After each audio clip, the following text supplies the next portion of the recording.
నిజంగా ఈరోజు రాష్ట్ర కాంగ్రెస్ కమిటీ రాష్ట్ర ముఖ్యమంత్రి రేవంత్ రెడ్డి గారు చేసినటువంటి ఈ యొక్క ఈ కూల్చివేత అనే కార్యక్రమం చాలా హర్షించదగ్గ విషయం. ఏదైతే హైడ్రాని నెలకొల్పి ఈ కూల్చివేత అనేవి స్టార్ట్ చేశారో చాలా మంచి విషయం. ఎన్నో రోజుల నుంచి నేను ఈ విషయాన్ని గమనిస్తూ ఉన్నాను. సో గతంలో కూడా ఎంతోమంది ఎన్నో ముఖ్యమంత్రులు వచ్చారు, ఎవరు కూడా ఇట్లాంటి డేర్ స్టెప్స్ తీసుకోలేదు. వాళ్ళు దీనికి అనుకూలంగా ఎవరు కూడా ఏ కూల్చివేతలు చేయలేదు. నిజంగా ఈరోజు హైడ్రా అనేది ఒకదాన్ని పెట్టేసి దాంట్లో రంగనాథ్ గారిని పెట్టేసి చాలా అభివృద్ధి పదంగా ముందుకి ఎంత బడా కాంట్రాక్టర్ ఉన్న పెద్ద పెద్ద నాయకులన్నా కూడా ఈరోజు లెక్క చేయకుండా కూల్చివేతలు జరుగుతున్నాయి. సో చాలా మంచి విషయం. ఎవరైనా కానీ అక్రమం కట్టడం అనేది చాలా తప్పు. ఎందుకంటే అక్రమం కట్టడాల వల్ల ఏం జరుగుతుందంటే ఈరోజు చూసుకుంటే ఒక గంట సేపు వర్షం పడితే మనం దిల్సుఖ్నగర్ ఏరియా లాంటి ఏరియాలో ఒక నిలబడలేని పరిస్థితి. రోడ్డు మొత్తం జలం అయిపోయి కనీసం గంట సేపు 2 గంటల సేపు వాహనాలన్నీ జల దిగ్బంధం అయిపోతున్నాయి. ఒక దిల్సుఖ్నగరే కాదు, పెద్ద పెద్ద ఏరియాల్లో పంజాగుట్ట కావచ్చు, అమీర్పేట కావచ్చు. సో నీళ్ళు మొత్తం జామ్ అయిపోతున్నాయి, బస్సులు ట్రాఫిక్ మొత్తం జామ్ అయిపోయి ఎంతోమంది ఇబ్బందులు పడుతున్నారు. అసలు ఈ పరిస్థితి ఎందుకు వస్తుందంటే హైదరాబాద్ చుట్టూ కనీసం 200-300 చెరువులు ఉంటాయి. ఈ 200-300 చెరువులు కూడా మొత్తం ఈ బడా కాంట్రాక్టర్లు, రాజకీయ నాయకులు మొత్తం ఆక్యుపై చేసుకొని బిల్డింగ్స్, కన్స్ట్రక్షన్స్ అన్నీ కట్టించుకోవటం వల్ల ఏమవుతుందంటే అది మొత్తం క్లోజ్ అయిపోతుంది. ఆ చెరువు మొత్తం సపోజ్ ఒక చెరువు తీసుకుంటే, ఏదైనా ఒక చెరువు తీసుకుంటే ఒక 2000 స్క్వేర్ మీటర్ల చెరువు ఉంటుంది.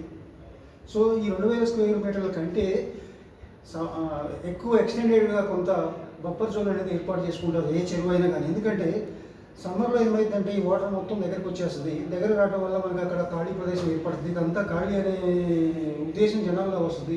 సో దానివల్ల అక్రమ లేఅవుట్లు మొత్తం వేస్తున్నాయి. సో దీన్ని దృష్టిలో పెట్టుకొని మన కూడా కావచ్చు, ఏదైనా కావచ్చు, గవర్నమెంట్ ఏం చేసిందంటే కొంత 2000 స్క్వేర్ మీటర్ల కంటే కొంత ఎక్స్టెండెడ్ లెవెల్లో ఒక బఫర్ జోన్ అనేది ఏర్పాటు చేయడం జరుగుతుంది. ఎందుకంటే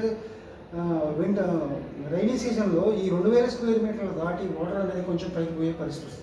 సో దానివల్ల బఫర్ జోన్ అనేది ఏర్పాటు చేస్తున్నారు. ఈ బఫర్ జోన్ దాటి ఏదైనా కన్స్ట్రక్షన్ చేసుకోవచ్చు. కానీ ఇప్పుడు సమ్మర్ రావడం వల్ల ఏమైందంటే ఈ వాటర్ మొత్తం దగ్గరికి వచ్చేస్తుంది. దగ్గర రావడం వల్ల ఈ ఖాళీ ప్రదేశాలు మొత్తం ఆక్యుపై చేసి ఎవరైనా కావచ్చు, ఈరోజు నాగార్జున కావచ్చు, ఓవైసీ కావచ్చు, ఎవరైనా కన్స్ట్రక్షన్ చేస్తుంది చాలా తప్పు. చాలామంది టీఆర్ఎస్ నాయకులు కూడా అక్రమ రేవటి మల్లారెడ్డి కావచ్చు చాలామంది ఉన్నారు. వీళ్ళందరూ అక్రమ రేవట్లు చాలా ఈరోజు ఉన్నాయి. కనుక ఈ రేవంత్ రెడ్డి గారు ఇవన్నీ గమనించి రాజకీయ నాయకులకి తలగకుండా ఈరోజు కన్స్ట్రక్షన్స్ మొత్తం కూల్చివేసి ప్రజల హృదయాల్లో ఆయన మంచి స్థానాన్ని సంపాదించుకున్నారు. చాలా గొప్ప మనిషి. ఇదే విధంగా అన్ని రాష్ట్రం మొత్తం కూడా చేస్తే ఈ చెరువులు మొత్తం పరిరక్షణగా పర్యావరణం కూడా చాలా ఉపయోగపడుతుంది. ఒక హైదరాబాదే కాదు, ప్రతి డిస్టిక్లో కూడా ఈ అక్రమ లేఅవుట్లు కూల్చివేసి మంచిగా కాంగ్రెస్ గవర్నమెంట్ పనిచేస్తుంది. సో ఇదే పూర్వ అభివృద్ధిలో కాంగ్రెస్ గవర్నమెంట్ పనిచేస్తే మళ్ళీ వచ్చే ఎన్నికల్లో కూడా కాంగ్రెస్ తిరుగులేని రాజకీయ శక్తిగా ఎదుగుతుంది. నిజంగా ఈరోజు ప్రజల హృదయాల్లో రేవంత్ రెడ్డి గారు తీసుకున్న స్టెప్ చాలా గొప్ప విషయం. ఎవరైనా కావచ్చు, నాగార్జున కావచ్చు, ఓవైసీ కావచ్చు, చెరువు మధ్యలో కాలేజీలు కట్టుకొని మధ్యలో ఉందండి చెరువు ఈరోజు. సో దానివల్ల ఎంత ఇబ్బంది అవుతుందో, వాటర్ మొత్తం వర్షం పడితే పోలేని పరిస్థితి వస్తుంది. కనుక మనకు కూడా ఇక్కడ చెరువులు ఏదైనా ఆక్యుపై చేసి జరిగితే అది రేవంత్ రెడ్డి గారి దృష్టికి తీసుకొచ్చి మీరు సరిగా ఎక్స్ప్లెయిన్ చేస్తే ఈ హైడ్రా అనేది మంచిగా పనిచేస్తుంది. కూల్చివేతలు మొత్తం చాలా మంచి విషయం. కనుక అలాంటివి మీ ఇంటి దగ్గరలో కూడా ఏదైనా చెరువులు ఉంటే ఈ ప్రభుత్వం దృష్టికి తీసుకెళ్ళి మీరు తెలియజేస్తే వాళ్ళు కూడా ఇమ్మీడియట్లీ యాక్షన్ తీసుకొని చేస్తారు. ఏ రాజకీయ నాయకులైనా కానీ ఎంతటి వాడైనా కానీ ఇది తప్పు.